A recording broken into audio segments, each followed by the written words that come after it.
మరింతవరకు పాటలు పాడిన, ప్రార్థించిన, వాక్యాన్ని చదివిన, కార్యక్రమాన్ని నడిపించిన దేవుని పిల్లలైన మీ అందరికీ మన ప్రభువును రక్షకుడైనటువంటి యేసుక్రీస్తు వారి నామములో శుభములు, వందనాలు. ప్రియమైన దేవుని వల్లరా, దేవుని సన్నిధికి మనల్ని అందరినీ దేవుడు క్షేమంగా తీసుకుని వచ్చాడు. అందును బట్టి దేవునికి కృతజ్ఞతలు. బేస్ ఎక్కువ ఉన్నట్టు చూడయా, ట్రిపుల్ పెట్టండి, బేస్ తగ్గించండి. ప్రియమైన దేవుని వర్లరా, మిక్సర్ పెట్టేదానికి రాదా? దానికి మిక్సర్ కనెక్షన్ పెట్టేదానికి లేదా? ప్రియమైన దేవుని వర్లరా, మరి ఈరోజు పాఠంగా ప్రభువునందు ప్రయాసకు ఫలితమేమిటి? ప్రభువునందు ప్రయాసకు ఫలితమేమిటి? ఫలితమేమి? ప్రియమైన దేవుని వల్లరా, ప్రయాస అనగానే సౌండ్ ఏం తేడా ఉంది? మీకేం తేడా లేదా? తేడాగా ఉన్నట్టుంది.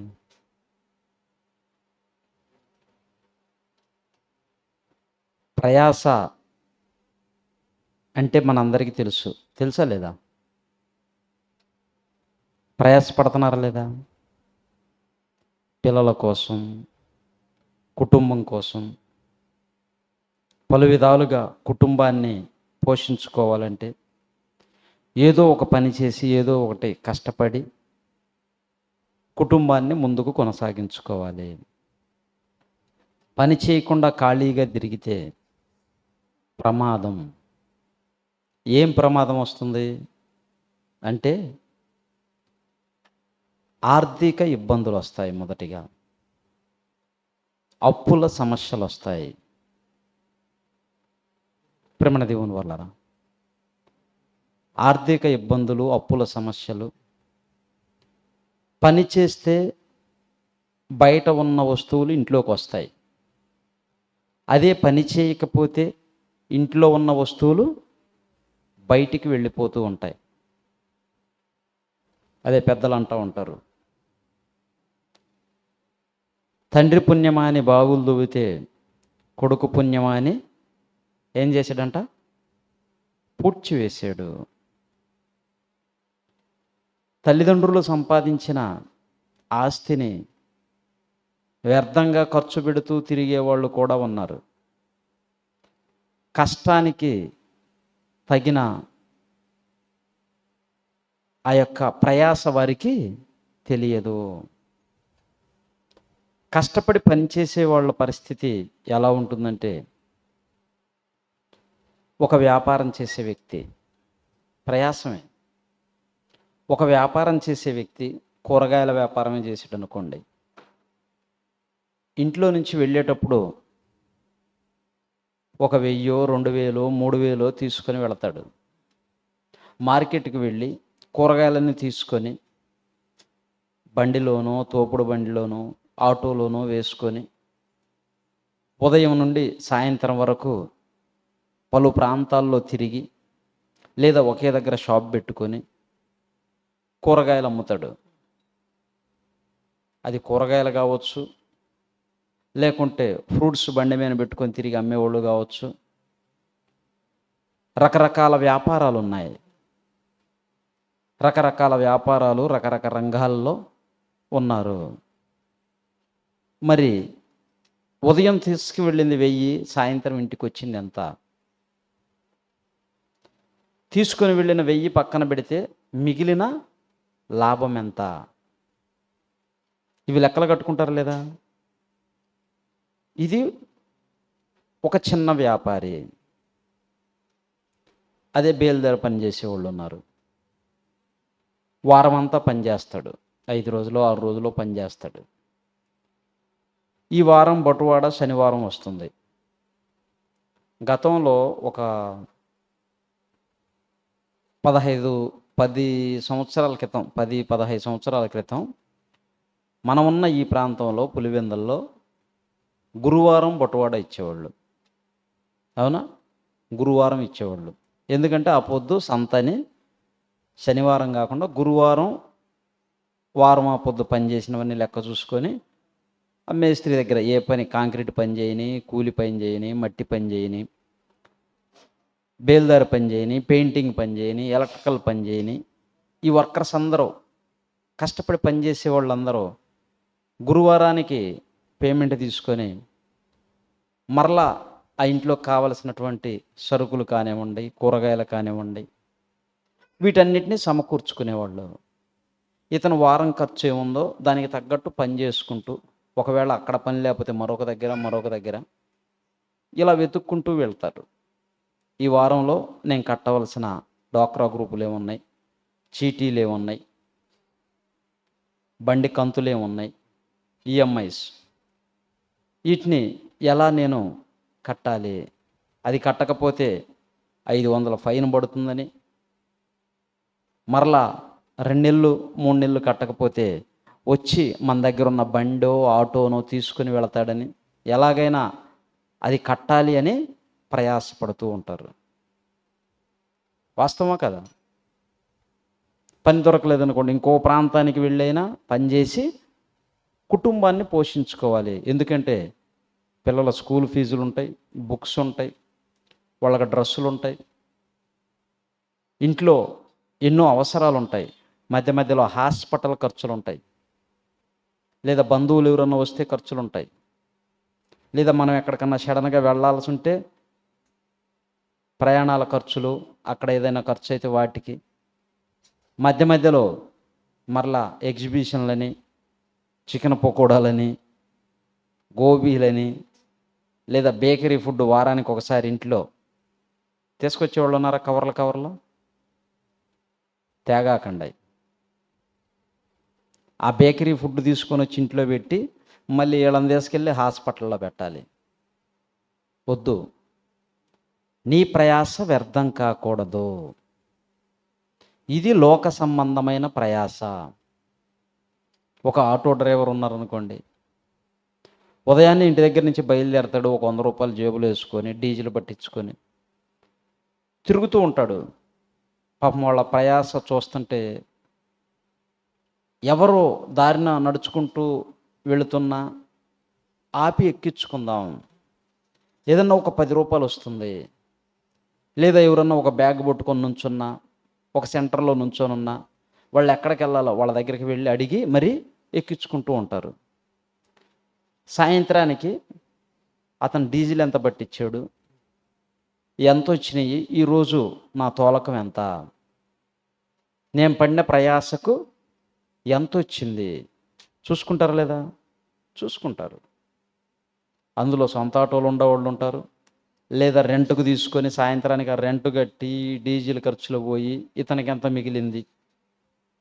ఇంకా చాలామంది అయితే రాత్రిపూట భార్యా పిల్లలను విడిచిపెట్టేసి అర్ధరాత్రి నిద్ర మేలుకొని బస్ స్టాండ్లోనూ సెంటర్లోనూ పడికాపులు కాస్తూ ఉంటారు. ఎలాగైనా సరే కుటుంబాన్ని పోషించుకోవాలి. ప్రయాసం. మరి కుటుంబాన్ని పోషించడం అంటే చిన్న విషయం ఏం కాదు. పెద్దవాళ్ళు చెప్తూ ఉంటారు, సముద్రాన్నైనా ఏదొచ్చు కానీ సంసారాన్ని ఈదటం చాలా కష్టం. సముద్రాన్నైనా దాటొచ్చంట, కానీ సంసారాన్ని చాదాలంటే చాలా కష్టం. ఎన్నో సమస్యలు, ఎన్నో ఇబ్బందులు, ఆర్థిక సమస్యలు, అనారోగ్య సమస్యలు, గొడవలు అన్నీ బాగుంటాయి అనుకోండి, వాళ్ళు బాగుంటారు అనుకుంటున్నారా? మనిషి మైండ్ కరెక్ట్గా ఉండాలి ఫస్ట్. నీకు డబ్బు ఉందా లేదా ఇది కాదు, మన ఆలోచన కరెక్ట్గా ఉండాలి. ఆలోచన కరెక్ట్గా ఉంటే ఉన్న దాంట్లోనే ఎలా బ్రతకాలో, ఎలా ఉండాలో, ఎలా సర్దుకొని జీవించాలో మనకు అర్థమవుతుంది. లేని దానికోసం పక్కవారిని చూసి, ఇరుగు పొరుగు వారిని చూసి మనము కూడా అలానే ఉండాలి, వాళ్ళకంటే ఇంకా ఎక్కువగా ఉండాలి, వాళ్ళకంటే మంచి ఫుడ్ తినాలి, వాళ్ళకంటే మంచి బట్టలు ధరించుకోవాలి, వాళ్ళకంటే మంచి ఇంట్లో ఉండాలి, వాళ్ళకంటే మంచి బైక్ ఉండాలి, వాళ్ళకంటే మన పిల్లలు గొప్పగా ఉండాలి. ఇలాంటి ఆలోచనతో ఉన్నవారు, ఎదుటివారితో పోలిక చేసుకునేవారు ప్రశాంతంగా ఉండలేరు. సమస్యలను ఎదుర్కోవలసి వస్తుంది. ప్రేమణ దేవుని వర్లరా, ఇక్కడ మనం చూస్తే లోకంలో ఇన్ని రీతులుగా పెద్దవాళ్ళకి పెద్ద సమస్యలు, చిన్నవాళ్ళకి చిన్న సమస్యలు. ఒక వ్యాపారవేత్త ఉన్నాడు, మంచి బిజినెస్ మ్యాన్ ఉన్నాడు. మరి ఆయనకు సమస్యలు లేవా? కోట్లకు ఉంటుంది, కానీ ఆయనకుండే సమస్య ఆయనకుంటుంది. ఈ ప్రయాస వలన కలిగిన లాభం ఏంటి? ఈ భూమి మీద గొప్పవారిగా బ్రతికిన వారు ఉండొచ్చు, కానీ ఆ ప్రయాసలోనే నష్టపోయి అప్పుల ఊబిలో కూరుకుపోయిన వారు ఉన్నారు. ఊర్లు విడిచిపెట్టి వెళ్ళిపోయిన వారు ఉన్నారు.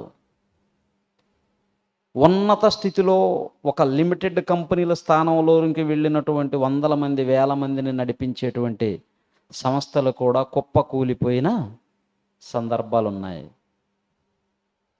ఆ మధ్యకాలంలో సాఫ్ట్వేర్ కంపెనీ, ఆ కంపెనీ పేరు ఏదో ఉంది, సత్యం కంప్యూటర్స్, ఇంకొకటి ఉంది. సత్యం కంప్యూటర్స్ అసలు ప్రపంచంలోనే ఒక స్థాయికి తీసుకొచ్చాడు రామలింగరాజు. ఒక అతి సామాన్యుడు ఏ స్టేజీలోకి వెళ్ళిపోయాడంటే ప్రపంచంలో ఉన్నతమైన స్థితిలోనికి వెళ్ళిపోయాడు. అలాంటిది ఒక్కసారిగా కుప్పగూలిపోయాడు. ఇలాంటి ఎన్నో ఉన్నాయి. వాళ్ళు పడిన ప్రయాస వ్యర్థమైపోయింది, వాడికి మిగిలింది ఏమీ లేదు.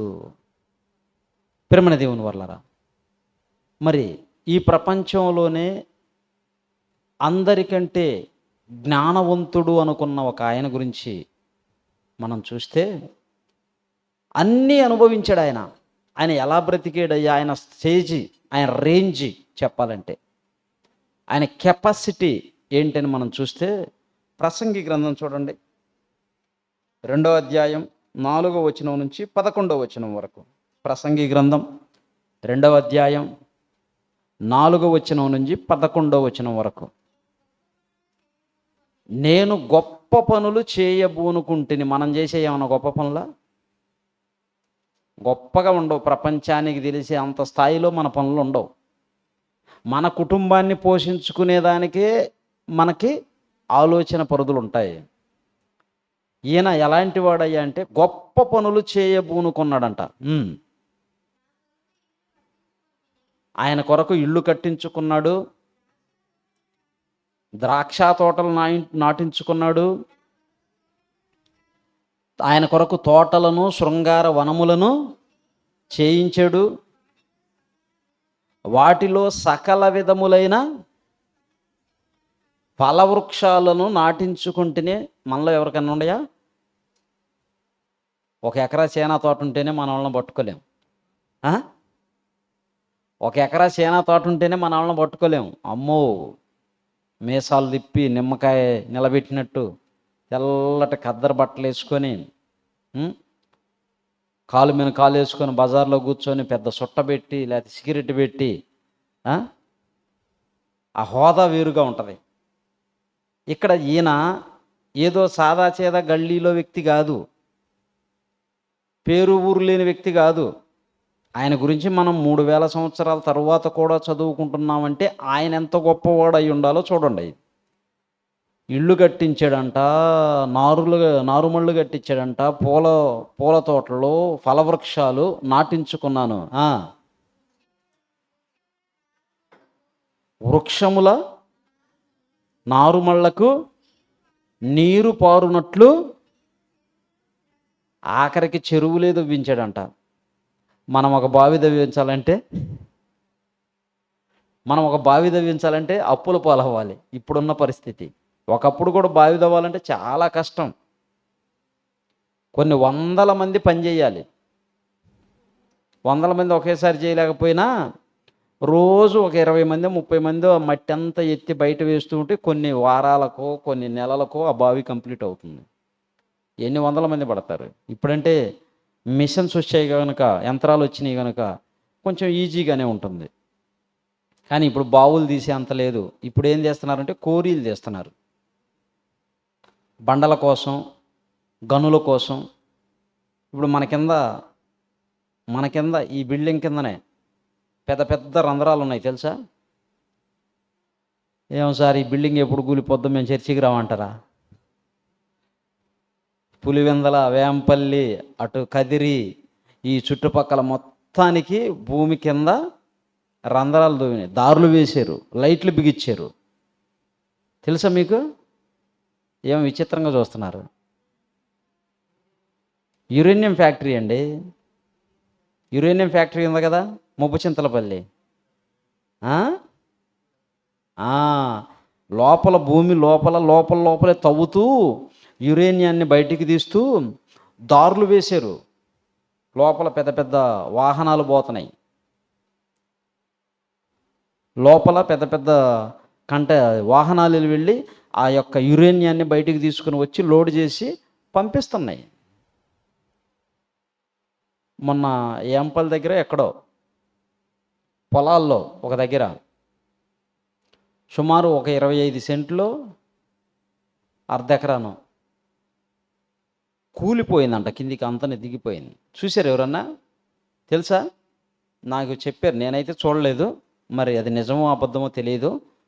ఒక 25 సెంట్లు, ఒక అర్ధ ఎకరా దాకా మొత్తం కూలిపోయిందంట.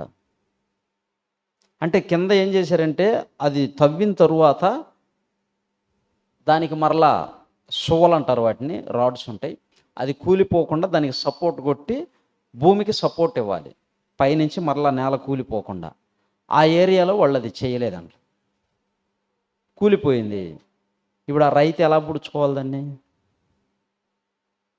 అంత లోపల కూలిపోయిన తర్వాత అక్కడ పంట వేసుకోవాలంటే వేసుకోగలడా? చాలా కష్టం. అందులో పని చేయాలంటే ఇంతకుముందు సింగరేణి, బొగ్గు గనులు, అక్కడ కూడా సేమ్ అలానే ఉంటుంది. లోపలంతా వాళ్ళకి ఏసీలు కానివ్వండి, లైటింగ్ కానివ్వండి, చాలా బందోబస్తుగా ఉంటుంది. అలాంటి గనుల్లోనికి వెళ్ళి పనిచేసే వాళ్ళు కూడా ఉన్నారు, ప్రాణాలను పణంగా పెట్టి పని చేయటం. ఇక్కడ చూస్తే ఈయన మహారాజు ఇశ్రాయేలీలను 40 సంవత్సరాలు ఏకదాటిగా పరిపాలించిన వ్యక్తి. అందులో ఆయనకున్న స్పెషాలిటీ ఏంటంటే 40 సంవత్సరాలలో ఒక్క సంవత్సరం కూడా ఎక్కడ ఎవరితో యుద్ధం చేసినవాడు కాదు. ఆలోచించండి, ఎంత తెలివి కలిగినవాడు. రాజు అంటే ఎన్నో కుయుక్తులు, ఎదుటి సామ్రాజ్యాన్ని కూలదొయ్యాలి, ఎదుటివారిని ఎక్కిరానివ్వకుండా అనగదొక్కాలి, అవసరమైతే చంపాలి, ఇన్ని పనులు ఉంటాయి. కానీ 40 సంవత్సరాలు మహానుభావుడు ఎక్కడ కూడా ఆయన యొక్క పరిపాలనలో యుద్ధం చేసినట్లేదు. అంత జ్ఞానవంతుడు, అంత తెలివిపరుడు. ఆయన కోసం వేరే రాజ్యాల నుంచి ఆయన దగ్గర నేర్చుకోవటానికి, ఆయన జ్ఞానాన్ని వినటానికి క్యూలు కట్టి వచ్చేవాళ్ళు, 100 కిలోమీటర్ల ప్రయాణం చేసి వచ్చేవాళ్ళు.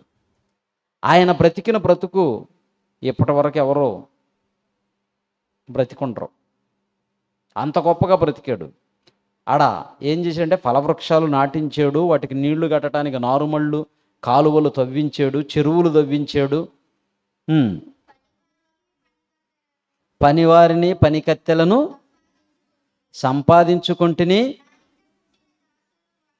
నా ఇంట పుట్టిన నాకుండిరి యెరూషలేమునందు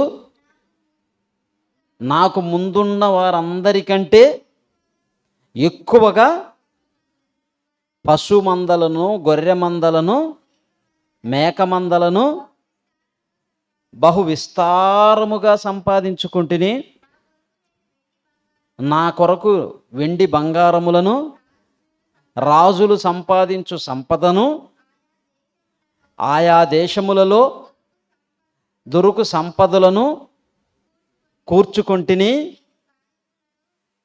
నేను గాయకులను గాయకురాండ్రను మనుషులు ఇచ్చయించు సంపదను సంపాదించుకొని బహుమంది ఉపపత్నులను కలిగి ఉంచుకొంటిని.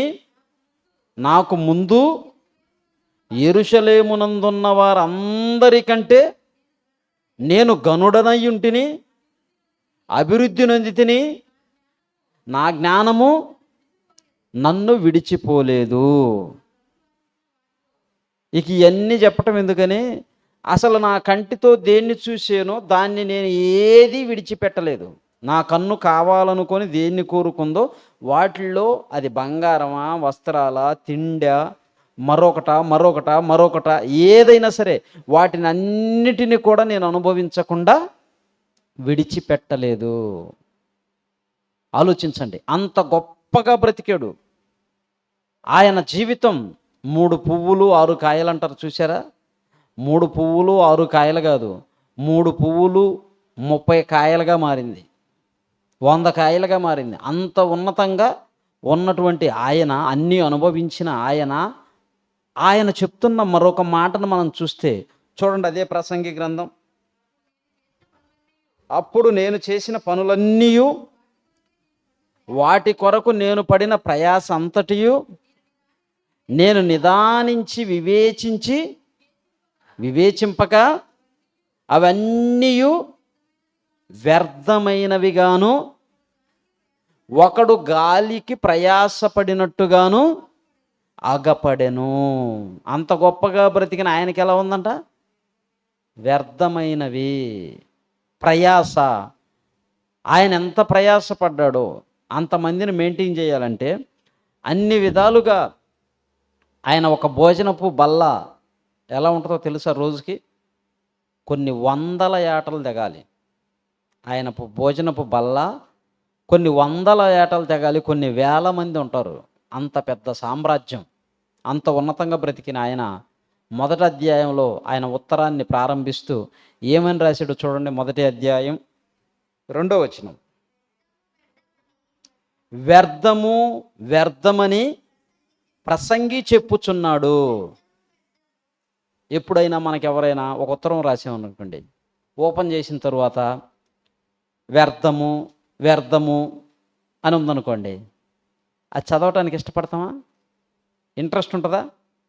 ఉండదు. కానీ ఆయన చూడండి, వ్యర్థమని ప్రసంగి చెప్పుచున్నాడు, అంతటితోటి ఆపలేదు, మరలా చెప్తున్నాడు. వ్యర్థము సమస్తము వ్యర్థము, సూర్యుని కింద నరులు పడుచుండు ప్రయాస అంతటి వలన వారికి కలుగుచున్న లాభం ఏమిటి? ఎంతోమంది గొప్పవారు ఉన్నారు, ఎంతో ప్రయాసపడ్డారు, రాజ్యాలను కూలదూశారు, ఎంతోమందిని చంపారు. వాళ్ళు చావకుండా ఉన్నారా? లేదు. ఖచ్చితంగా ఏదో ఒక రోజు ఈ లోకాన్ని విడిచిపెట్టి వెళ్ళాలి.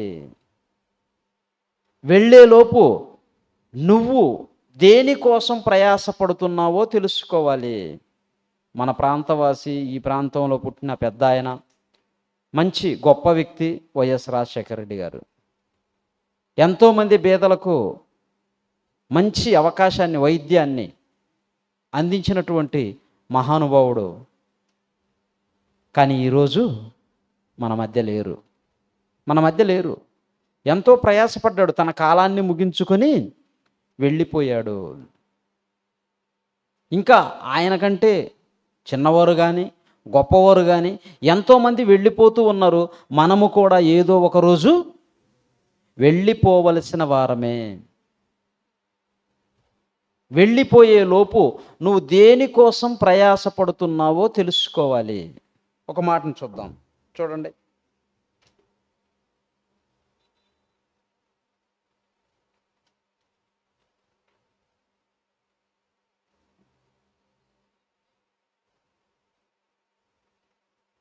యోబు గ్రంథం మొదటి అధ్యాయం 21వ వచనం.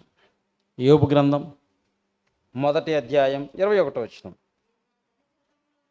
నేను నా తల్లి గర్భములో నుండి దిగంబరినై వచ్చి తిని, దిగంబరిగానే నేను తిరిగి అక్కడికి వెళతాను.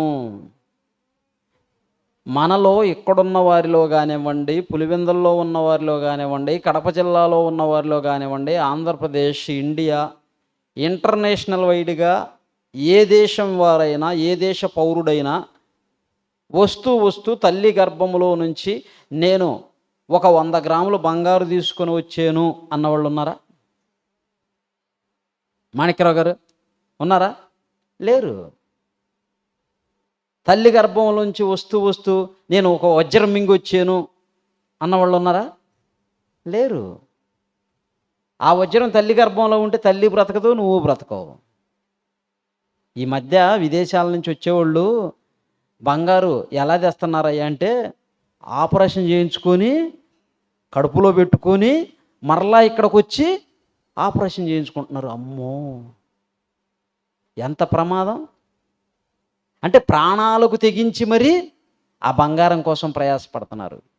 ఈయనంటున్నాడు, నేను తల్లి గర్భం నుంచి ఏ రీతిగా వచ్చానో దిగంబరిగా వచ్చాను, తిరిగి దిగంబరిగానే వెళుతున్నాను. మరి సొలొమోను గారు నారుమళ్ళు నాటించాడు, ఫలవృక్షాలు నాటించాడు, వనములు నాటించాడు, శృంగార వనాలు కట్టించాడు, చెరువులు దవ్వించాడు, కాలువలు దవ్వించాడు, పొలాలు, స్థలాలు, బంగ్లాలు, కోటలు, రాజనగరులు కట్టించాడు. ఎంతోమంది పనివారు, ఎన్నో పశువుల మందలున్నాయి, విస్తారమైన ఆస్తి ఉంది, బంగారం ఉంది, వెండి ఉంది, రత్నాలు, వజ్రాలు, వైఢూర్యాలు, వీటన్నిటిని కూడా సమకూర్చుకున్నాడు. కానీ ఆయన వెళ్ళేటప్పుడు ఏమి తీసుకుని వెళ్ళాడు? ఏమీ తీసుకుని వెళ్ళలేదు. అన్నీ ఇక్కడే వదిలేసి వెళ్ళిపోవాలి. అది నువ్వైనా నేనైనా ఎవరమైనా సరే ఇక్కడి నుంచి తీసుకుని వెళ్ళే అవకాశం దేవుడు ఇవ్వలేదు. ఇచ్చుంటే నువ్వు సంపాదించిన నువ్వు చేతిలో ఉంచుకొని నువ్వే తీసుకొని వెళ్ళే అవకాశం ఉంటే, ఎవరైనా సరే వాళ్ళు సంపాదించింది, అది బంగారు కానీ, డబ్బు కానీ, వజ్రాలు కానివ్వండి, ఏవైనా సరే తీసుకుని వెళ్ళే అవకాశం ఉంటే, చనిపోయిన తరువాత మరలా అవి ఉపయోగపడతాయని ఉంటే, భార్య పిల్లలకు కూడా ఎవరు తెలుసా? ఇస్తారమ్మా? ఎవరు? బ్రతికుండగానే ఇట్లేదు, నీకు ఇస్తే నాకెట్టరా అంటున్నారు. నేను చచ్చిన తర్వాత తీసుకు అంటున్నారు. చచ్చిన తర్వాత నువ్వు ఇచ్చినా ఇకపోయినా వంశపారపర్యంగా చట్ట ప్రకారంగా వాళ్ళకి వెళ్ళిపోతుంది. ఒకవేళ తీసుకొని వెళ్ళే అవకాశమే ఉందనుకోండి, ఇండియాని ఇందిరాగాంధీ తీసుకుని వెళ్ళేది. అవకాశం లేదు గనక వదిలిపెట్టి వెళ్ళిపోయారు. ఆలోచించండి. ఆమె కాదు, ఎవరికి కూడా అవకాశం లేదు. ఎవరికి కూడా అవకాశం లేదు. అందుకే భక్తుడు అంటున్నాడు, నేను తల్లి గర్భము నుంచి దిగంబరిగా వచ్చాను. ఈయన ఏమైనా చిన్న వ్యక్తా? ఒక దేశంలోనే ఆయనంత ఆస్తిపరుడు ఎవరు లేరంట. ఆయనంత ఆస్తిపరుడు ఎవ్వరూ లేరంట. అంత గొప్పవాడు దేశంలో. ఓన్లీ పులివెందులు కాదు, లేదా ఒక జిల్లా కాదు, ఒక మండలం కాదు, ఒక రాష్ట్రం కాదు, ఒక దేశంలోనే ఆయనంత ఉన్నతమైన వాడు లేడు. అంత గొప్పగా ఉన్నాడు. ఆయన అంటున్నాడు, నేను తల్లి గర్భము నుంచి దిగంబరిగా వచ్చాను, తిరిగి మరలా దిగంబరిగానే వెళ్ళిపోతాను. ప్రసంగి గారు ఏమంటున్నాడు చూడండి. ప్రసంగి గ్రంథం 5వ అధ్యాయం 15-16 వచనాలు.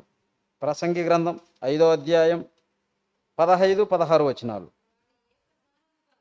వాడు ఏ ప్రకారముగా తల్లి గర్భము నుండి వచ్చెనో ఆ ప్రకారముగానే తాను వచ్చినట్లే దిగంబరిగానే మరలా పోవును. చెబుతున్న ఇద్దరు వ్యక్తులు చిన్న వ్యక్తులు కాదు, సాదాసీదా వ్యక్తులు కాదు, సామాన్యులు కాదు, ఒక ఉన్నతమైన స్థాయిలో ఉన్న గొప్ప వ్యక్తులు చెప్తున్న మాట.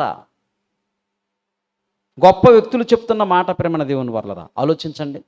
ఇంత ఉన్నతంగా బ్రతికిన వాళ్ళు చెప్తుంది వాస్తవం, అక్షరాల నగ్న సత్యం. దేవుడు రాయించిన మాటలు ఇవి. మరి మన ప్రయాస దేని యందు ఉండాలి? ఎంత కష్టపడి ఎంతమందిని సంపాదించినా, ఎన్ని కోట్ల ఆస్తి కూడబెట్టినా, ఎంత బంగారు, ఎంత బట్టలు, ఎన్ని వజ్రాలు, ఎంత సంపద నువ్వు సమకూర్చినా విడిచిపెట్టి వెళ్ళిపోవలసిన వారమై ఉన్నాము మనము. మరి దేని యందు ప్రయాసపడాలని దేవుడు వాక్యం సెలవిస్తూ ఉంది. దేని కొరకు నీ ప్రయాస అయి ఉండాలి? ఒకసారి బైబిల్లో చూద్దాం. కొరింథీయులకు రాసినటువంటి మొదటి పత్రిక 15వ అధ్యాయం 58వ వచనం. కొరింథీయులకు రాసినటువంటి మొదటి పత్రిక 15వ అధ్యాయం 58వ వచనం. కాగా క్రైస్తవులమైన మనకు, దేవుని పిల్లలమైన మనకు ఒక దైవజనుడు, భక్తుడు, అపోస్తలుడు, ఒక ఉన్నతమైన స్థితిలో దేవుని వాక్యాన్ని ఈ లోకానికి పరిచయం చేసిన వ్యక్తి చెబుతున్నమాట. కాగా నా ప్రియ సహోదరులారా, మీ ప్రయాసము ప్రభువునందు వ్యర్థము కాదని ఎరిగి స్థిరులను కదలని వారునై ప్రభువు యొక్క కార్యాభివృద్ధి యందు రేపటి ఎప్పటికీ ఆసక్తులై ఉండండి. మనం దేని యందు ప్రయాసపడాలంట? ప్రభువునందు ప్రయాస వ్యర్థము కాదు. ఈ లోకంలో బంగారం కోసం ప్రయాసపడినా, బట్టల కోసం ప్రయాసపడినా, లేకుంటే మరొక దానికోసం నువ్వు దేనికోసం ప్రయాసపడినా అది నీ వెంట రాదు. నువ్వు విడిచిపెట్టి వెళ్ళిపోవాలి. నువ్వు బేల్దారి పని చేసినా, ఆటో దోలినా, బిల్డింగులు కట్టినా, లేకుంటే కూరగాయల వ్యాపారం చేసినా, కిరాణం షాపు వ్యాపారం చేసినా, ఏ బిజినెస్ చేసినా, ఎంత గొప్పదైనా సరే దాన్ని నువ్వు ఏదో ఒకరోజు విడిచిపెట్టి వెళ్ళిపోవాలి. అది నీతో వచ్చేది కాదు. నువ్వు ప్రయాస దేనికై ఉండాలయ్యా ఈ భూమి మీద అంటే, ప్రభువునందు ప్రయాసపడండి. ఈ ప్రయాస మీకు వ్యర్థము కాదు. అవి మీతో రావు. ఇక్కడ పడిన ఈ ప్రయాస ప్రభువు కోసం గనక మీరు ప్రయాసపడితే మీ ప్రయాస మిమ్ములను పరలోకానికి చేర్చేదిగా ఉండాలి. మన ప్రయాస మనలను పరలోకం చేర్చేదిగా ఉండాలి.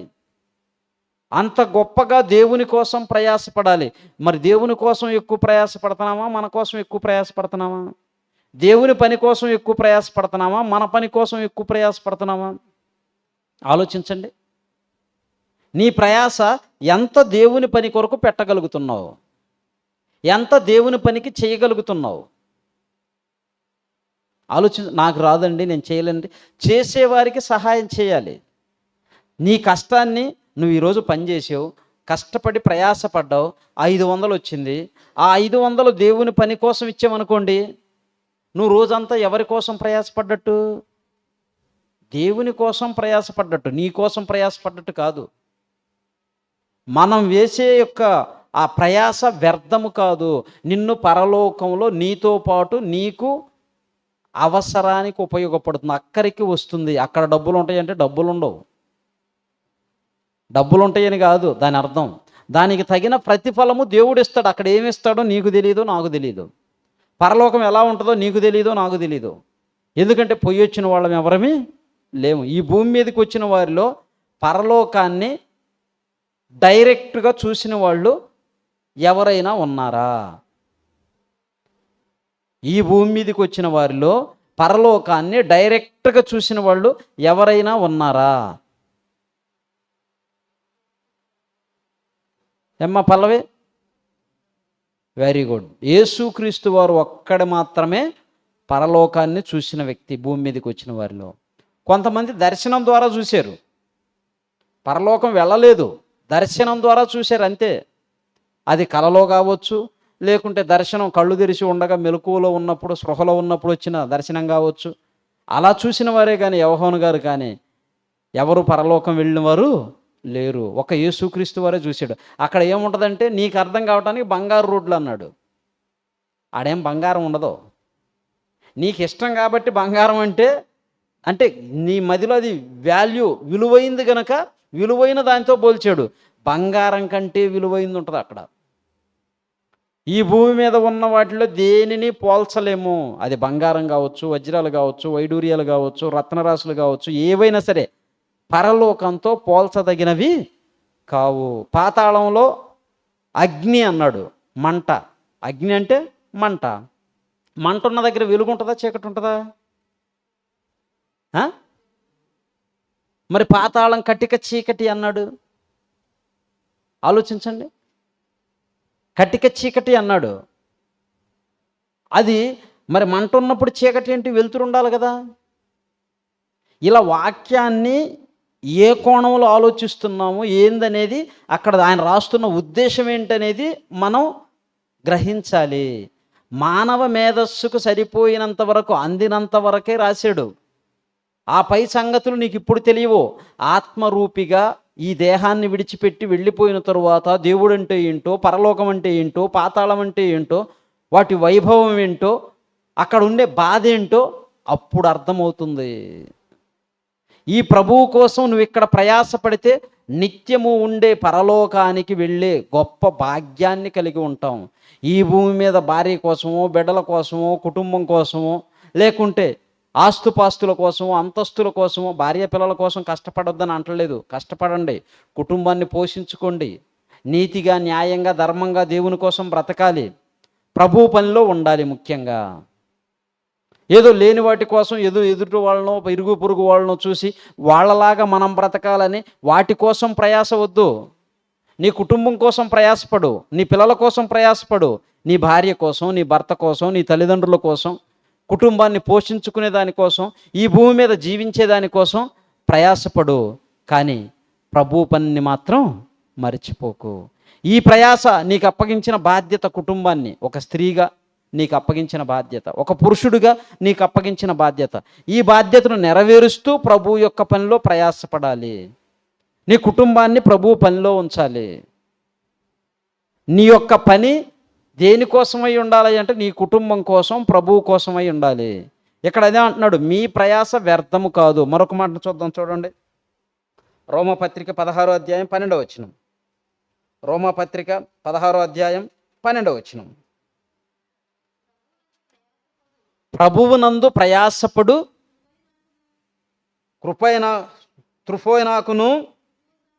త్రుఫోసాకును వందనములు, ప్రియురాలగు పెర్సీసునకు వందనములు. ఆమె ప్రభువునందు బహుగా ప్రయాసపడిను. ఒక స్త్రీ అంట. స్త్రీ ఏం చేసింది అంటే ప్రభువునందు ప్రయాసపడింది. ఎక్కువగా దేవుని పని కోసం ప్రయాసపడింది. స్త్రీలు కూడా చెయ్యాలి, పురుషులే కాదు, స్త్రీలు కూడా చెయ్యాలి. ఆలోచించండి. మరొక మాట చూద్దాం, చూడండి. అదే ఫిలిప్పీలకు రాసిన పత్రిక పౌలు గారు ప్రభువు కోసం ప్రయాసపడితే మనకొచ్చే ప్రతిఫలం ఏంటో చెప్తున్నాడు. ప్రభువునందు ప్రయాసకు ప్రతిఫలం ఏమిటి అన్నాం కదా. ఏమొస్తుంది ప్రభు కోసం మనం ప్రయాసపడితే? ఫిలిప్పీలకు రాసిన పత్రిక 4వ అధ్యాయం 3వ వచనం. అవును, నిజమైన సహకారి ఆ స్త్రీలు క్లెమెంతుతోనూ నా ఇతర సహకారులతోనూ సువార్త పనిలో నాతో కూడా ప్రయాసపడిన వారు గనుక వారికి సహాయము చేయుము.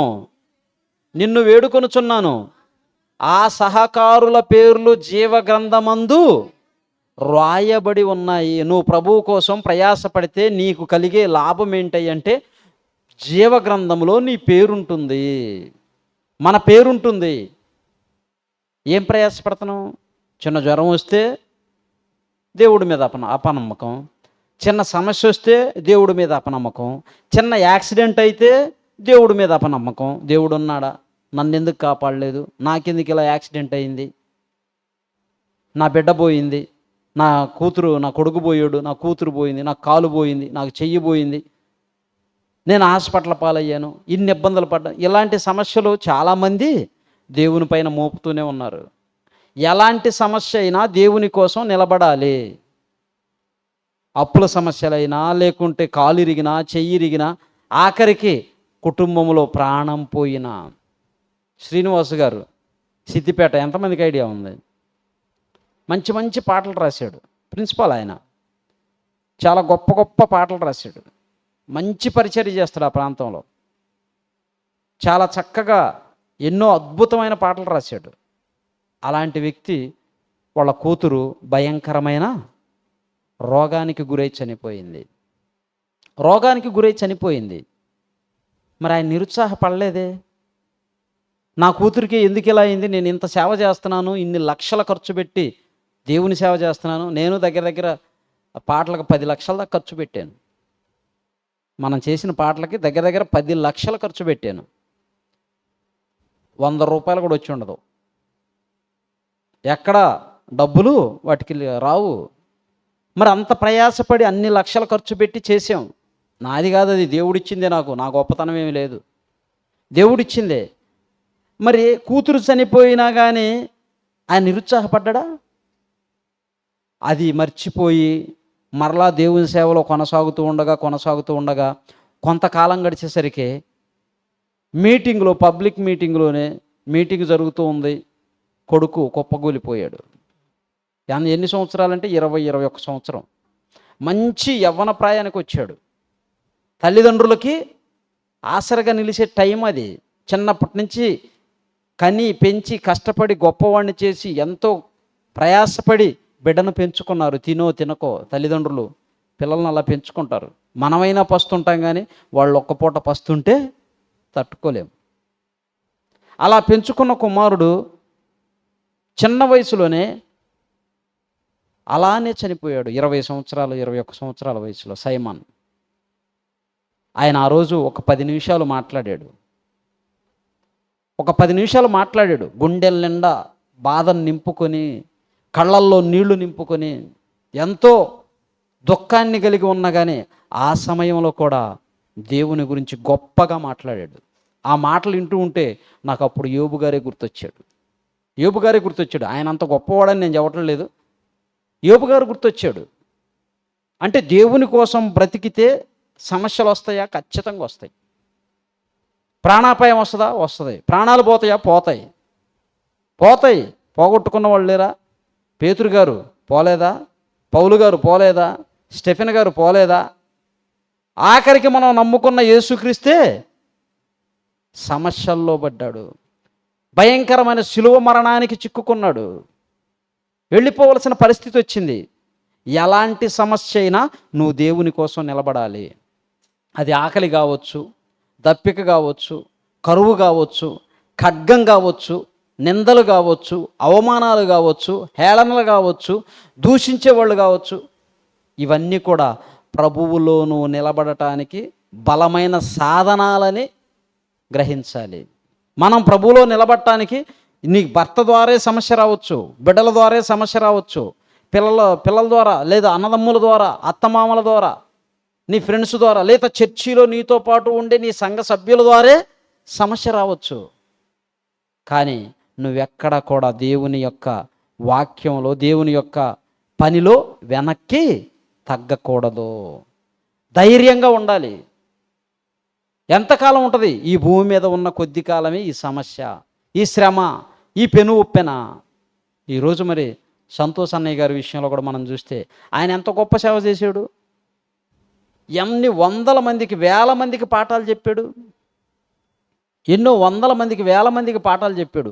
మన దగ్గరికి ఎన్నోసార్లు, సుమారు నేనైతే సెమినార్లు కానివ్వండి, సభలు కానివ్వండి, 1 డే సెమినార్లు కానివ్వండి, దగ్గర ఒక 40-50 మీటింగ్లు పెట్టించుంటా ఆయన ద్వారా. ఆయన తీసుకొచ్చి ఇక్కడ పులివెందులు కానివ్వండి, లేకుంటే ఒంగోలు ప్రాంతంలో కానివ్వండి, సింగనపాలెం కానివ్వండి, తూర్పు గంగవరం, చాలా ప్రాంతాల్లో పెట్టించాను. ఎన్నోసార్లు పెట్టించాను, మా ఊర్లో పెట్టించాను. కానీ ఈరోజు మరి ఆయనకి గుండె ఆపరేషన్ చేయాలి. పరిస్థితి ఏంటంటే చెప్పలేము. నేను దేవుని కుమారుని కదా, దేవుని కుమార్తెను కదా, నాకు ఏ రోగం రాదు, నేను మంచి ఆహారాన్ని తింటాను, మంచిగా బ్రతుకుతాను. నీకు ఇది ఒక టెస్టు. ఆయన, నేను ఎప్పుడు దేవుని వాక్యం చెప్పేవాడిని, దేవుని పనిలో ఉండేవాడిని, అనేక ప్రాంతాలు తిరిగేవాడిని, భార్య పిల్లలను విడిచిపెట్టి తిరుగుతున్నాను, దేవుని పని కోసం కష్టపడుతున్నాను, నాకెందుకు వచ్చింది ఈ రోగం అని దేవుణ్ణి ప్రశ్నించకూడదు. దేవునిపై నింద మోపకూడదు. జీవితంలో జరిగే వాటిని ఎదుర్కొంటూ నువ్వు ప్రభువు కోసం ప్రయాసపడుతూ ముందుకు వెళ్ళాలి. అప్పుడే నువ్వు పరలోకాన్ని చేరగలవు. ఎన్ని సమస్యలైనా దేవుని కోసం నిలబడిన వాడే విజయుడు, అజేయుడు, గెలిచినవాడు.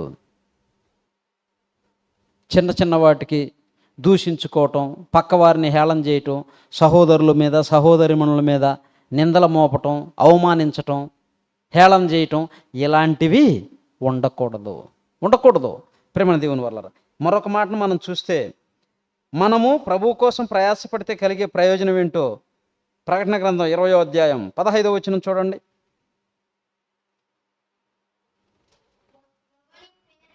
ఎవని పేరైనను జీవగ్రంథమందు రాయబడినట్లు కనబడని ఎడల వాడు అగ్నిగుండములో పడవేయబడును. జీవగ్రంథంలో వాళ్ళ పేర్లు, సహకారుల పేర్లు రాశారండి, రాయకపోతే ఏమవుతుంది అనుకుంటే, జీవగ్రంథంలో మన పేరు లేదనుకోండి, ఎక్కడుంటారంట?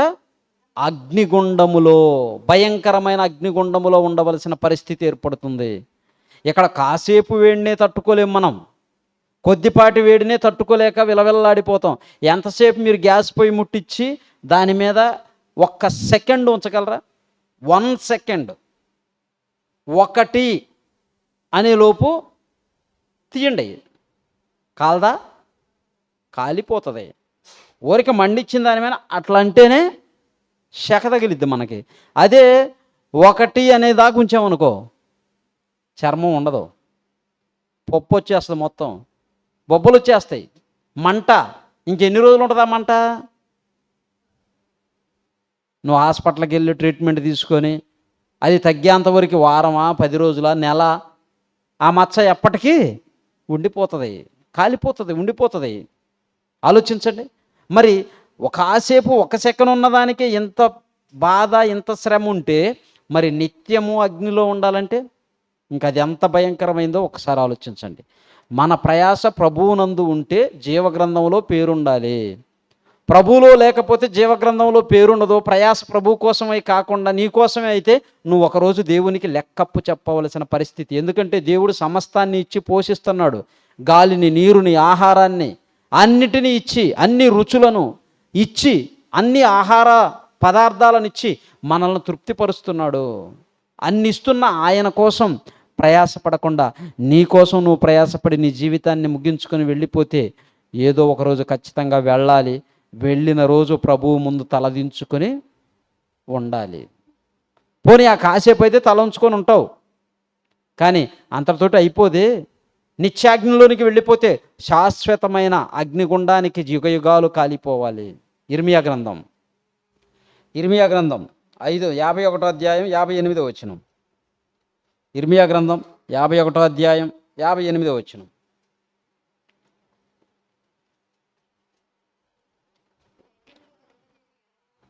సైన్యములకు అధిపతి యెహోవా ఈ మాట సెలవిచ్చుచున్నాడు, విశాలమైన బబులోను ప్రాకారములు బొత్తిగా పడగొట్టబడును, దాని ఉన్నతమైన గుమ్మములు అగ్నిచేత కాల్చివేయబడును. జనములు దేనికోసం ప్రయాసపడుతున్నారంట? జనులు ప్రయాస దేనికోసం అంట? వృధా అవుతుంది, వ్యర్థమవుతుంది. అందుకే వ్యర్థము, వ్యర్థము, వ్యర్థము, సమస్తము వ్యర్థము. పాట రాశాను మొన్న. వేరే పిల్లోడు వచ్చాడు చర్చిలోనికి, యవనస్తుడు, అంతా 20 సంవత్సరం, 19. ఆ పాట విన్నాడు, ఇంకొక 2 పాటలు విన్నాడు. అంకుల్ మీ చర్చిలో ఏం చెప్తారు, నేను వస్తానా అని అన్నాడు. మీ చర్చిలో ఇంత బాగా రాశారు ఈ పాటలో, నాకు తెలీదు అసలు ఎలా రాస్తారు, చర్చిలో ఏం చెప్తారు అన్యులు, చర్చిలో ఏం చెప్తారు అంకులు, ఈ పాటలో ఇంత చక్కగా, ఇంత అద్భుతంగా ఉన్నాయి, ఇంత జ్ఞానవంతంగా ఉన్నాయి, ఆలోచింపదగినట్లుగా చర్చిలో ఏం చెప్తారు, నేను రావాలని ఉన్నాను, నేను రావచ్చా అన్నాడు. ఖచ్చితంగా రావచ్చు అని చెప్పాం. ప్రేమణ దేవుని వర్లరా, ఇక్కడ మనుషులు ప్రయాస దేనికి ఉందంట? వ్యర్థముగా. ఇంకా అగ్నిలో పడుటకై ప్రయాసపడుతున్నారు. అగ్నిలో పడటానికి ప్రయాసపడుతున్నారంట. ఎంత భయంకరం ఆలోచించండి.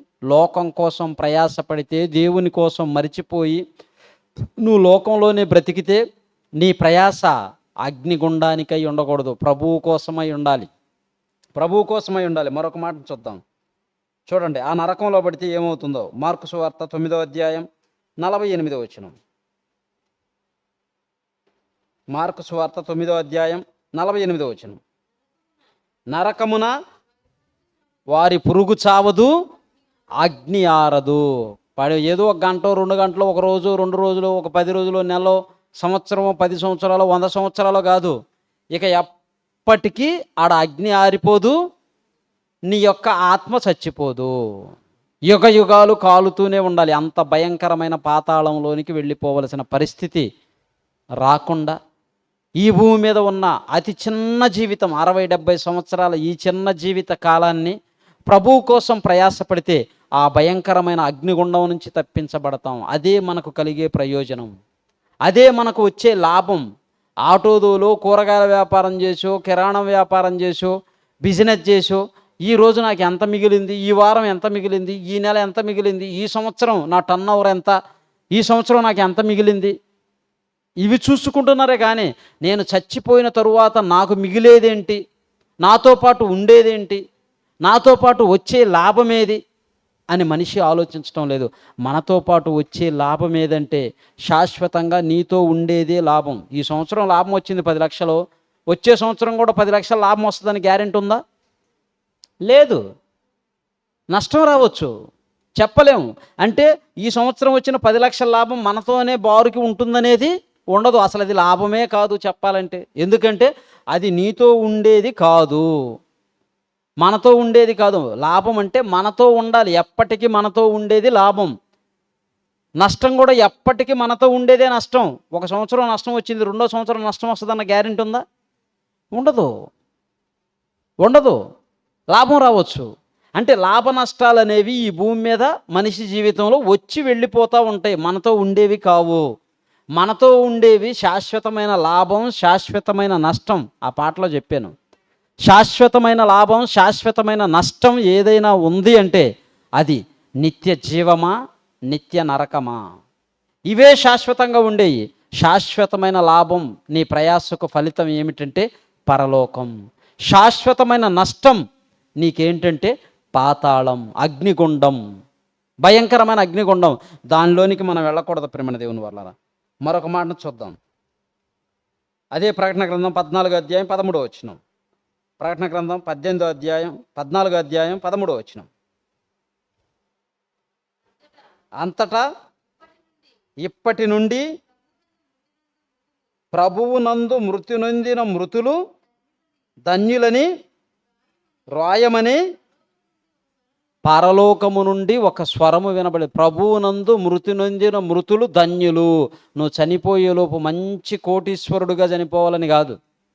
ఒక పెద్ద ఆయన చెప్పాడు, నువ్వు పుట్టడం పేదవాడిగా పుట్టడం నీ తప్పు కాదు, పేదవాడిగా చనిపోవటం నీ తప్పు అన్నాడు. అది ఈ భూమి మీదకి సంబంధించింది, పరలోకానికి సంబంధించింది కాదు, రాదు. కానీ నీ చావు ప్రభువునందు మృతి నొందాలి, ప్రభువులో ఉండాలి, నీ ఆత్మను రక్షణలో ఉంచుకోవాలి, ప్రభువు కోసం ప్రయాసపడాలి. ప్రభువునందు మృతి నొందిన మృతులు ధన్యులు. 100 కోట్లు సంపాదించి చచ్చిపోయిన వారు ధన్యులు అనలేదు. రామోజీ ఫిలిం సిటీకి వెళ్ళాం మేము మొన్న. వెళ్ళినప్పుడు చూస్తే ఎంత ఉందయ్యా అని అక్కడ డ్యూటీ చేసే వాళ్ళని, ఎంప్లాయీస్ని అడిగితే 5,000 ఎకరాలంట. ఎంత? 5,000 ఎకరాలు. అమ్మో! మేము హైదరాబాదులో పనిచేసేటప్పుడు ఒక 25 సంవత్సరాల క్రితం ఆ రోడ్లో వెళ్ళేటప్పుడు వచ్చేటప్పుడు చూస్తూ ఉండేవాళ్ళం. ఆ గేటు దగ్గర ఉండి చూస్తూ ఉండేవాళ్ళం, ఎప్పుడు పోలేదు. మొన్న వెళ్ళినప్పుడు చూస్తే అప్పుడు 2,000 ఎకరాలు చెప్పారు. ఒక 20 సంవత్సరాల క్రితం 2,000 ఎకరాలు చెప్పారు. అది ఈరోజు 5,000 ఎకరాలు. 5,000 ఎకరాల విస్తరణం. మరి ఆయన ఏంటి? అసలు హైదరాబాదు ఎలా వెళ్ళాడు? ఒంటరిగా, ఒక్కడిగా, సింగిల్గా, సామాన్యుడిగా వెళ్ళాడు రామోజీ గారు. వెళ్ళి ఏరే దగ్గర ఉద్యోగం చేయడానికి అడిగాడు. ఎవరు ఉద్యోగం ఇవ్వలేదు, ఉద్యోగం ఇవ్వలేదు. అప్పుడు ఆయన, మీరు నాకు ఉద్యోగం ఇచ్చేది ఏంటి, నేనే 10 మందికి ఉద్యోగం ఇస్తాను చూడండి అని చెప్పి ఛాలెంజ్ చేసి చిన్న చిన్నగా వ్యాపారం మొదలుపెట్టాడు. సైకిల్లోనో బండిలోనో పచ్చళ్ళు అమ్మేవాడు అంట. సైకిల్ బండి కావిడట్టుకుంది. ఆయన వెళ్ళినప్పుడు భుజం మీద కావిడి వేసుకోనో లేకుంటే సైకిల్ మీద వేసుకోనో పచ్చళ్ళు అమ్మేవాడు. కానీ ఈరోజు మార్గదర్శి ఆయిందే, ఈనాడు పేపర్ ఆయిందే, ఈటీవీ ఆయిందే. ఈటీవీలో ఎన్నో రకాలు ఉండేట్టుకుంది, అవన్నీ ఆయనయే. మరి రామోజీ ఫిలిం సిటీ ఇన్ని సంపాదించాడు. దేశంలోనే ఒక ఉన్నతమైన స్థితిలోనికి గొప్పగా కనపడ్డాడు. కొడుకు చనిపోయాడు, ఆయన చనిపోయాడు. ఆయన ప్రయాస ఏమైంది? వ్యర్థం. ఎందుకు? ప్రభువునందు లేదు. లోకం కోసం శ్రమపడ్డాడు, ప్రభువు కోసం శ్రమపడలేదు. ప్రభువు కోసం శ్రమపడలేదు. ఈరోజు ఆయన బ్రతుకును బట్టి ఆయనకి దేవుడిచ్చిన జీవితం ఎలా ఉంటుందో అర్థమైపోయింది. రేపు మనమైనా అంతే. పెద్దవాడు ఒకలాగా, చిన్నవాడు ఒకలాగా, భూమి మీద చట్టాలు, న్యాయాలు, న్యాయస్థానాలు, డబ్బున్న వాడికి ఒకలాగా, డబ్బు లేని వాడికి ఒకలాగా తీర్పులు తీర్చినట్టుగా దేవుని దగ్గర చట్టంలో అలా ఉండదు. ప్రతి ఒక్కళ్ళకి కరెక్ట్గా ఉంటుంది. కరెక్ట్గా ఉంటుంది. చిన్నవాడా, పెద్దవాడా, గొప్పవాడా, భేదవాడా, ధనికుడా, ఐశ్వర్యవంతుడా, అందగాడ, మాటకార, ఇవేవి ఉండవు. వన్ అండ్ ఓన్లీ ఒకే ఒకటి చూస్తాడు, బ్రతుకు ఎలా ఉంది, నీ ప్రయాస ఎలా ఉంది, ప్రభువునందు ఉందా, లోకం కోసం ఉందా? నీ బ్రతుకు ఎలా ఉంది? నీతిగా, న్యాయంగా, ధర్మంగా, దేవుని కోసం బ్రతికావా? 10 మందికి దేవుని గురించి చెప్పావా? నీ ప్రయాస దేవుని కోసమై ఉందా లేదా? ఇది చూస్తాడు. ఈ భూమి మీద నీకు ఎన్ని ఎకరాలు ఉంది, ఎన్ని బిల్డింగులు ఉన్నాయి, ఎన్ని కోట్లు ఉంది, ఎన్ని కేజీలు బంగారు ఉంది, ఇవేవి లెక్కలోనికి రావు. జీరో కౌంటింగ్, తోసేసేయి పక్కకే. ఎందుకు? పనికిరానివి, నీతో రానివి నీకెందుకు రా? నేను రా, నిన్ను పుట్టించిన వాడిని, నాతో పాటు నువ్వు ఉండాలి అని దేవుని కోరిక. మన పిల్లలు మనతో ఉండాలన్నది దేవుని మన కోరిక. దేవుని పిల్లలమైన మనము దేవునితో ఉండాలన్నది ఆయన కోరిక. ప్రేమన దేవుని వల్లరా. అలానే యేసుక్రీస్తు వారి మాటల్లో కూడా మనం చూస్తే, యోహాను సువార్త 17వ అధ్యాయం 4వ వచనం, ముగిస్తాను. యోహాను సువార్త 17వ అధ్యాయం 4వ వచనం, చేయుటకు నీవు నాకు ఇచ్చిన పనిని నేను సంపూర్ణముగా నెరవేర్చి భూమి మీద నిన్ను మహిమపరిచితిని. తండ్రి, లోకము పుట్టక మునుపు నీ యొద్ద నాకు ఏ మహిమ ఉన్నదో ఆ మహిమతో ఇప్పుడు నీవు నన్ను మహిమపరచుము, నీ యొద్ద నన్ను మహిమపరచుము. తండ్రి అప్పగించిన పనిని సంపూర్ణముగా నెరవేర్చాడంట. మరి నీకు అప్పగించిన పని, నాకు అప్పగించిన పని ఏం చేసావు? దేవుని కోసం ఎంత చేసావు? ఇంకా చెయ్యాల్సింది ఎంత ఉంది? మనం మరణించేలోపు మనపై పెట్టిన పని భారాన్ని, దేవుని యొక్క సువార్త పనిని మనం సంపూర్తి చేసి మరణించితే ప్రభువునందు ప్రయాసకు ఫలితం ఉంటుంది. ప్రభువు పనిని పక్కన పెట్టి మన పని కోసం, మన కుటుంబం కోసమో, లేకుంటే మన పేరు కోసమో, ప్రఖ్యాతుల కోసమో, ఆ రోజు బబులోను సామ్రాజ్యంలో కానివ్వండి, లేకుంటే బాబేలు గోపురం దగ్గర పేరు తెచ్చుకోవాలని ప్రయాసపడిన ఆనాటి ప్రజల వలె ఈనాడు మనం ఉంటే మన యొక్క ప్రయాసం వ్యర్థమైపోతుంది. పేరు ప్రఖ్యాతుల కోసం కాదు, ప్రభువు కోసం పనిచేయాలి, ప్రభువు పనిలో ఉండాలి. అలా ఉన్నప్పుడే మనకు ప్రతిఫలం దొరుకుతుంది. అలా ప్రయాసపడాలని మరొకసారి జ్ఞాపకం చేస్తూ నా మాటలు ముగిస్తున్నాను. కళ్ళు మూసుకోండి, ప్రార్థన చేసుకుందాం. మహాపరిశుద్ధుడు అయిన దేవ, జీవాధిపతి అయిన తండ్రి, మీకు స్తోత్రములు. మీరు ఇచ్చిన సమయాన్ని బట్టి కృతజ్ఞతలు. ఇప్పటి వరకు తండ్రి, ఈ భూమి మీద ప్రయాసపడితే మాకు కలిగే నష్టం ఏంటో, మీ పని కోసం ప్రయాసపడితే కలిగే లాభం ఏంటో తండ్రి, మీ వాక్యములో నుంచి విన్నాము, చదువుకున్నాము. మర్చిపోకుండా చదివినది, విన్నది జ్ఞాపకమందు ఉంచుకొని ఈ భూమి మీద మాకిచ్చిన ఈ జీవిత కాలంలో మాపై మీరుంచిన పని భారాన్ని సంపూర్తి చేసి మీ వద్దకు చేరునట్లు మా మనోనేత్రాలను వెలిగించండి. మమ్మలను ధైర్యపరచండి, బలపరచండి, దీవించండి, ఆశీర్వదించండి. మా అందరి కుటుంబాలలో శాంతి, నెమ్మది, సమాధానాన్ని నింపండి. బిడ్డలందరికీ పరిపూర్ణమైన ఆరోగ్యాన్ని, శక్తిని, బలాన్ని దయచేయండి. సంఘంలో ఉన్నటువంటి ప్రతి కుటుంబాన్ని పేరు పేరున దీవించండి, ఆశీర్వదించండి. బిడ్డల పనుల్లో, ప్రయాణాల్లో తోడుగా ఉండండి తండ్రి. ప్రయాస మీ పని కోసమై, మీకోసమై ఉండేటట్లుగా మా ఆలోచనలు కలిగి జీవించుటకు సహాయం చేయండి. చేరి వచ్చిన బిడ్డలందరినీ జ్ఞాపకం చేసుకోనండి, మీ కృపలో భద్రపరచండి. తిరిగి వెళుచుండగా క్షేమంగా వారి వారి ప్రాంతాలకు చేర్చండి. మీ కృపలో భద్రపరచమని క్రీస్తు నామాని ప్రార్థన అడిగి వేడుకొనుచున్నాము తండ్రి, ఆమెన్. సర్వ సృష్టికి కారణభూతుడైనటువంటి కన్న తండ్రి ప్రేమయు, మనందరి ఆత్మలకు రక్షకుడైనటువంటి యేసుక్రీస్తు వారి కృపయు, పరిశుద్ధాత్మని యొక్క అన్యోన్య సహవాసం, సన్నిధి సదాకాలం మనందరికీ తోడయుండి నడిపించునుగాక. ఆమెన్. అందరికీ వందనాలు. ప్రేమణ దేవుని వల్లరా మరి సంతోష్ అన్నయ్య గారి విషయం అయ్యి మన సంఘం నుంచి కూడా కొంత సహాయాన్ని పంపిద్దామని అనుకుంటున్నాం. కనుక మీలో ఎవరైనా సరే, తెలుసా మీకు ఆయనకి బాగలేదని, గుండె ఆపరేషన్ చేయాలి, గుండెకి హోలు పడింది, దానికి సుమారుగా ఒక 4 లక్షలు 5 లక్షలు ఖర్చు అవుతుందని మరి తండ్రి గారు వాయిస్ ఇచ్చాడు. సంతోష్ అన్నయ్య కూడా ఒక చిన్న వీడియో చేసి పెట్టాడు. మరి మీలో ఎవరైనా సరే ఆ కుటుంబం కొరకు, ఆయన ఆరోగ్యం కొరకు సహాయం చేయదలిచిన వాళ్ళు ఉంటే, ఏంటండి రోజు ఏయో ఒకటి వస్తున్నాయి అంటే సమస్యలు అలా ఉన్నాయి, అలా ఉన్నాయి.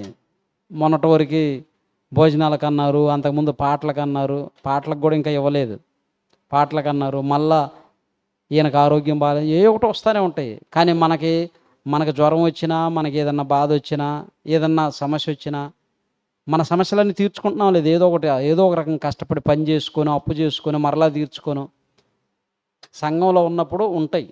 కనుక దేవుని వాక్యాన్ని అందించి మనందరికీ ఆత్మీయ ఆహారాన్ని అందించే అలాంటి దైవజనులకు సహాయాన్ని చేస్తే ఆశీర్వాదం దేవుడు నీకు, నీ కుటుంబానికి ఇస్తాడు.